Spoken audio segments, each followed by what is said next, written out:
Welcome back to the show. On today's bonus show, we'll be talking about a drunk driver asking cops for directions, and I'll also talk about my field sobriety test experience.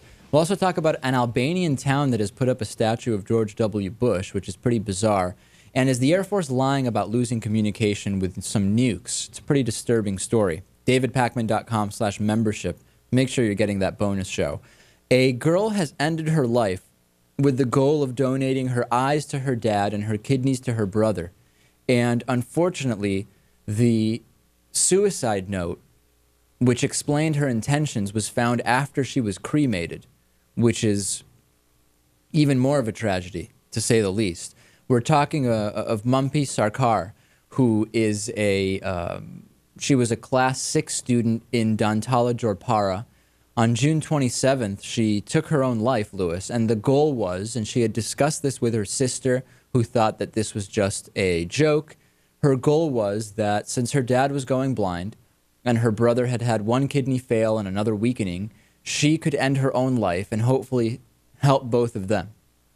And unfortunately, it did not work out well for anybody involved.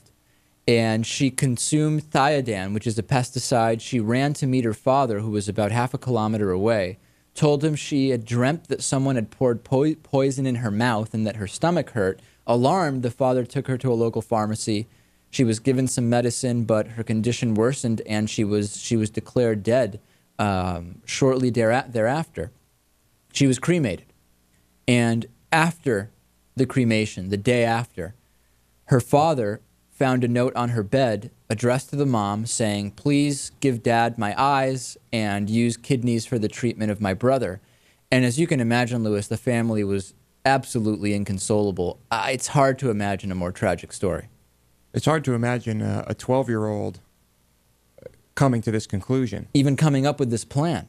Right, which is, I mean, for a 12-year-old, pretty complicated plan. It's a pretty specific, involved plan. And the saddest part also, not the saddest part, but an additional sad component is that because she did use poison to kill herself, it's very possible that her organs would have been unusable anyway, even if that note had been found, not to mention that we had no idea, nobody had any idea whether they were even a match for her father or her brother.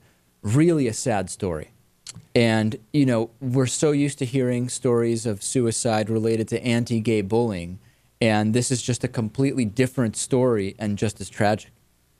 Yeah, but still an incredible act of selflessness. Incredible. Yeah. 12 years old. Unbelievable. Yeah, really unbelievable.